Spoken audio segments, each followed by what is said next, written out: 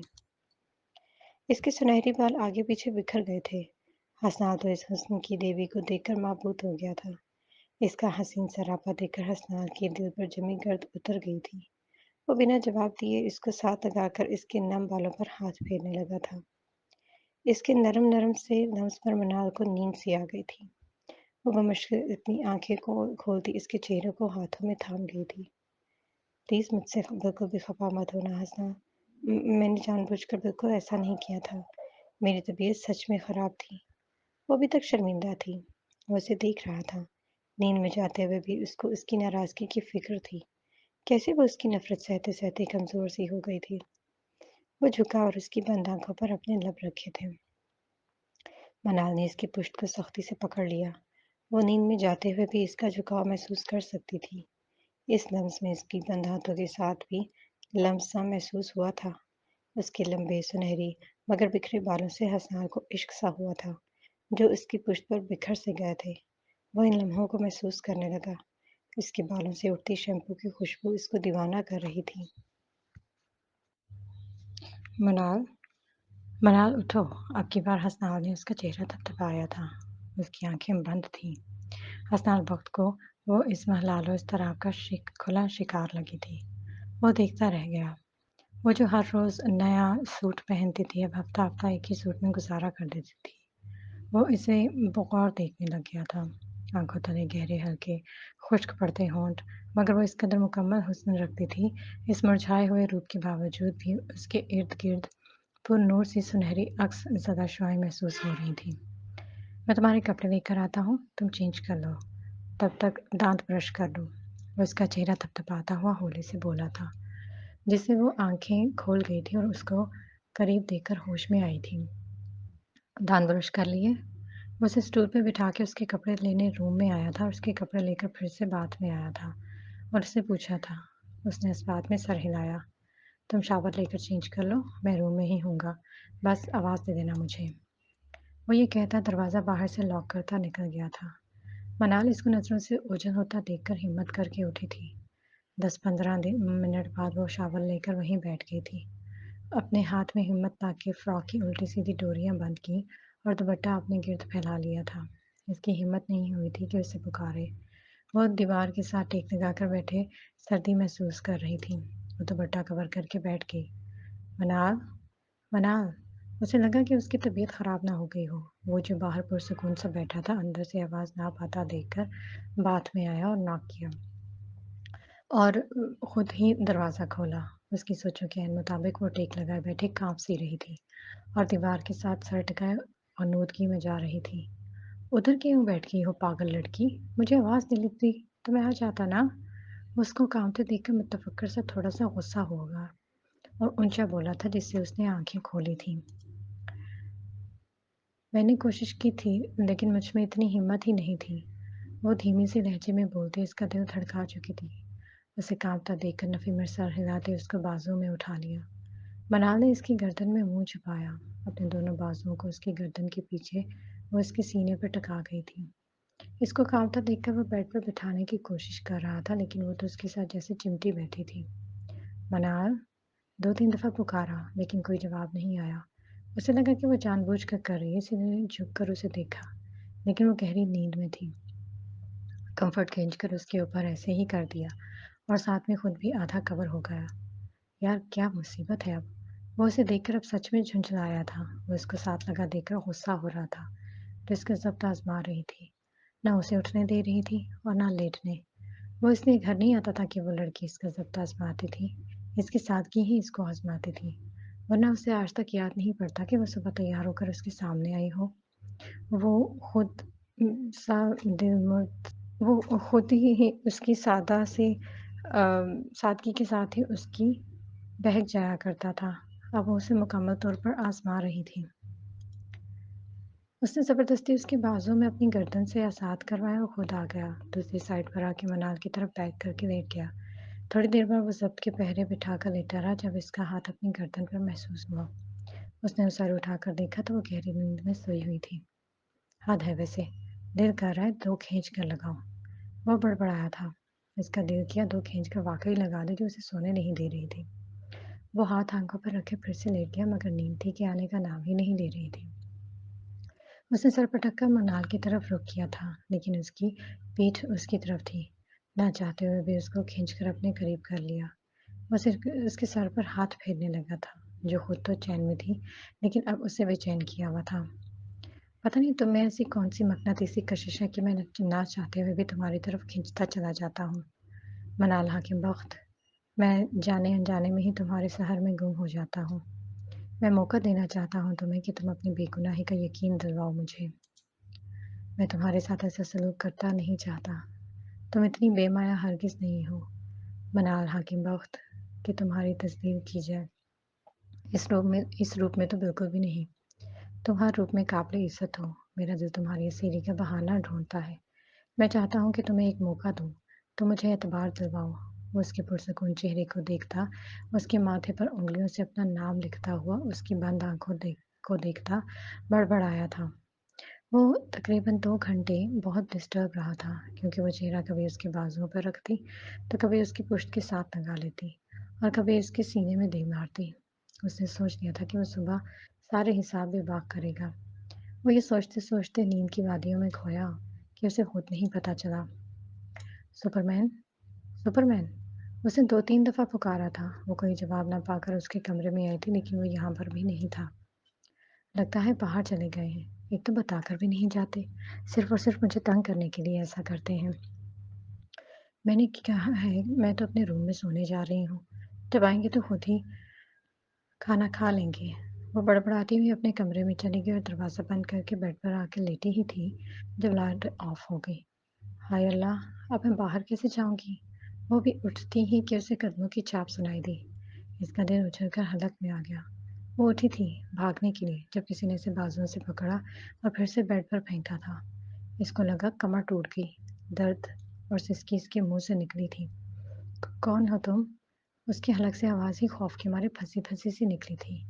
اس کو اپنی آواز کھوئی کھوئی سی محسوس ہوئی۔ اسے اپنی عزت کا بھی خطرہ محسوس ہوا تھا۔ بے وجہ سے اس کی آنکھوں میں آنسو نکلنے لگے تھے۔ اس شخص کی گرفت اپنے بازو پر ہلکی دیکھ کر وہ اٹھ کر بھاگتی کہ پھر سے کلائی سے کھینچ کر اس شخص کے اوپر گری تھی۔ مانو اس سے خوشبو محسوس کرتے جہاں اس کی جان میں جان آئی تھی، وہاں خوف کی بھی ڈر آئی تھی۔ وہ اس کے سینے پر اس کی قمیض سے ہی اپنا رویا رویا چہرہ صاف کرنے لگے۔ بہت بہت برے ہیں آپ، بہت ظالم۔ کوئی ایسا کرتا ہے معصوم جان کے ساتھ؟ آپ بہت پتھر دل ہیں سپرمین، ایسا تو نہیں ہوتا۔ ہم پتھر دل ہی سہی مگر پارس جیسے، کسی روز ملو ہم سے تمہیں سونا کر دیں گے۔ وہ گھمبیر لہجے میں کہتا اس کی ننھی سی جان کو ہوا کر گیا تھا۔ اب بتاؤ، اس پارس کے ہاتھوں سونا ہونا چاہتی ہو؟ وہ پھر سے بھاری آواز میں بولا تھا۔ وہ اسے پتھر کہہ کر پچھتائی تھی۔ کیوں وہ بھول جاتی تھی کہ وہ شخص لاجواب کرنے کے لیے ہی تو اس کی زندگی میں آیا ہے۔ آپ میرے روم میں کیا کر رہے تھے؟ وہ اس کا دھیان بٹانے کی خاطر اونچی مگر نم آواز میں بولی تھی۔ دراصل تو میرے روم میں نہیں سو سکتی، یہ طے ہوا تھا کہ تمہیں روم میں سونے سے مسئلہ ہے، کہیں میں بہک نہ جاؤں۔ لیکن تمہارے روم میں تو سو سکتا ہوں نا، یہ تو نہیں طے ہوا تھا۔ وہ شریر سے لہجے میں بولا تھا۔ مگر آپ کو اپنے بستر کے علاوہ تو نیند ہی نہیں آتی، آپ کیسے سوئیں گے ادھر؟ سچ بتاؤں یا صرف جھوٹ؟ وہ اسے اٹھاتا، اس کے گرد حصار باندھتا، لو دیتے جسموں کی آہٹ سے بولا تھا۔ صرف سچ۔ وہ صرف یہی بولتی جیسے جھوٹ سننا اسے پسند نہ ہو۔ تو سچ یہ ہے کہ اب مجھے اپنی بیوی کے بنا نیند نہیں آتی۔ وہ کمرہ کاٹ کھانے کو دوڑتا ہے۔ وہ اناؤں کا شہزادہ یہ تسلیم کر رہا تھا کہ اس کے بغیر اس کی بھی زندگی نہیں ہے۔ نہ کریں۔ وہ اس کی حصار کھوئی کھوئی حیرت زدہ سے بول تھی۔ ہاں کریں۔ وہ اس کی بات سنتا مسکراتا ہوا بول رہا تھا۔ آپ کب سے یہاں تھے اور میرے روم میں کیا کر رہے تھے؟ وہ اس سے علیحدہ ہوتے جواب طلب لہجے میں بولی تھی۔ میں نے تو ادھر ماؤنٹ ایوریسٹ کی چوٹی سر کرنے کا یونیک سا پلان بنایا تھا، لیکن مجھے یہاں اب بالکل بھی ارادہ ایسا نہیں لگ رہا اور کامیابی کے چانسز بھی بالکل زیرو لگ رہے ہیں، لہٰذا آج سگریٹ ہی پھونکوں گا۔ اس کی بات سنتی جھٹ سے علیحدہ ہوئی تھی اور اسے منہ زور شخص کی بات سن کر اپنے کانوں سے دھواں چھوڑتا ہوا محسوس ہوا تھا۔ میرے کمرے سے نکل جائے 1 منٹ کے اندر اندر، یہ نہ ہو کہ کوئی شے مار دوں آپ کے سر پہ۔ وہ اس کی معنی خیز باتوں سے پہلے تو گھبرائی تھی، لیکن پھر جو منہ میں آیا وہ بولتی چلی گئی۔ اوکے، گڈ نائٹ، جا رہا ہوں میں، لیکن پلیز اپنی کوئی تصویر کوئی دے دو۔ اس نے دروازے کے پاس پہنچ کر لائٹ آن کی تھی۔ اور وہ کیوں چاہیے آپ کو؟ وہ جو اس کے اتنی جلدی جانے پر حیران ہوئی تھی، اس کی فرمائش پر ہکی بکی رہ گئی تھی۔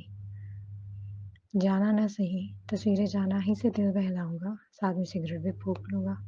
وہ آزردہ سا کہتا شیف پر ہاتھ پھیرتے ہوئے اس کو مزید تپا گیا تھا۔ وہ مڑنے لگا جب وہ پھر واپس پلٹا تھا۔ اچھا بات سنو، یہ سپنجو کھیلو گی؟ ایکچولی میں آیا تو یہ سپنجو ہی کھیلنے تھا۔ وہ اس کی دل کی بات کہہ رہا تھا، آپ جھوٹ کہہ رہے ہیں۔ وہ اپنی حیرت کو چھپاتی سنجیدگی سے بولی تھی۔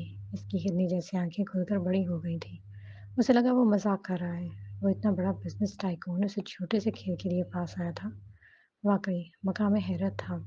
نہیں بالکل نہیں، اگر نہیں یقین تو آزما لو یار، تم حیران تو ایسے ہو رہی ہو جیسے میں اجنبی ہوں اور تم سے مخاطب ہوں۔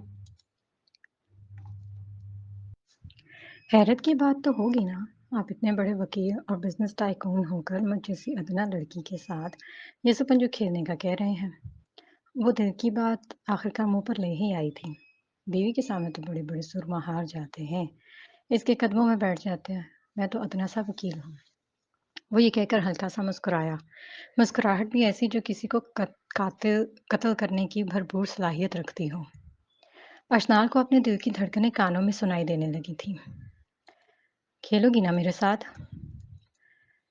کھیلنے سے پہلے شرط یہ ہے کہ جو ہارا جیتنے والا شخص اس کی سزا کو تعین کرے گا۔ منظور ہے، اشنال نے مسکرا کر کہا، کیونکہ وہ بھی کھڑوس شخص کے ساتھ اتنے مہینوں بعد ایڈونچر کرنا چاہتی تھی۔ آج ہی تو اسے بدلا بدلا لگ رہا تھا۔ چلو ٹھیک ہے، ادھر آؤ۔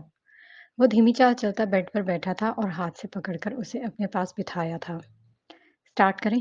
وہ اس کے ہاتھوں کو تھامے مضبوطی سے بولا۔ اشنال ایک نظر اس کے مضبوط ہاتھوں میں دبے اپنے ہاتھوں کو دیکھ رہی تھی۔ اسے فخر سا ہوا۔ اس نے اس کے ہاتھ کو ہوا میں اچھال کر بیڈ پہ رکھا تھا۔ اس نے گنا تو پہلے 2-3 مرتبہ ایسے ہی گئی تھی، کیونکہ وہ صرف 2 تھے، لیکن پھر پہلے اشنال جیتی تھی۔ اس کی خوشی دیدنی تھی۔ اب سزا مقرر کرو تم میری۔ وہ اس کی خوشی کو دیکھ کر چہرے پر کوسوں قزح کے رنگوں کو دیکھتے دھیرے سے بولا تھا، آپ سٹ اینڈ اسٹینڈ کریں سپرمین۔ وہ ہوشیاری سے بولی تھی، اچھا چھوڑیں، یہ نہ کریں۔ وہ خود ہی بولی تھی، صرف اور صرف اس لیے کہ وہ اسے جھکانا نہیں چاہتی تھی۔ کیوں نہ کروں؟ اب تو میں کروں گا۔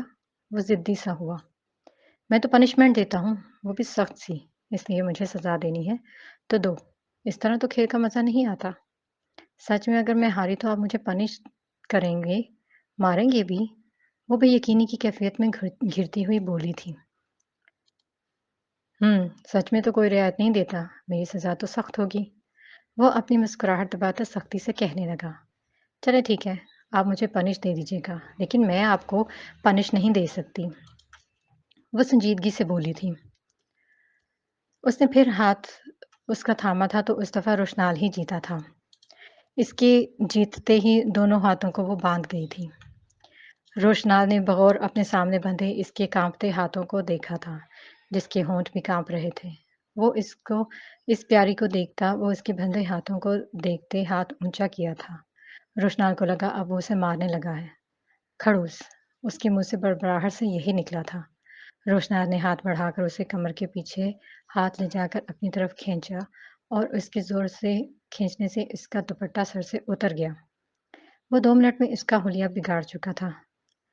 میری پنشمنٹ شاید تمہیں پسند نہیں آئی، وہ اس کے بکھرے بال سیٹ کرتا گمبھیر سے لہجے میں بولا تھا۔ اشنال کا تنفس بگڑا تھا اور وہ اسے پیچھے ہوتی جھک کر سانس لے رہی تھی۔ وہ تھوڑی سی نارمل ہوئی تھی جب وہ اس کی طرف پھر جھکنے لگا، جب وہ پھرتی سے باہر بھاگنے لگی۔ روشنال اس کو اٹھتا دیکھ کر اس کے پیچھے ہوتا اس کو کمر سے پکڑتا پھر سے اپنی طرف کھینچ کر ساتھ لگا گیا تھا۔ چھوڑیں، آپ بہت گندے انسان ہیں، میں آپ کو ڈیسنٹ سمجھتی تھی، مگر مجھے نہیں پتا تھا آپ اتنے ٹھرکی نکلیں گے۔ اور پھر بھرپور مزاحمت کرنے لگی۔ بیگم اب آپ کو بتائیں گے کہ اصل ٹھرکی ہونا کسے کہتے ہیں۔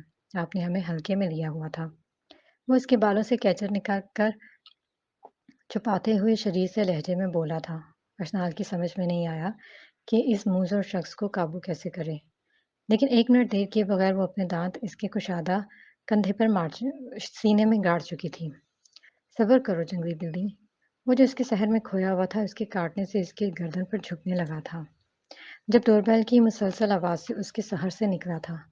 وہ جلدی سے پیچھے ہٹتا اس کے سر پر دوپٹہ کرا گیا تھا۔ ریلیکس یار، لگتا ہے فرقان ہے۔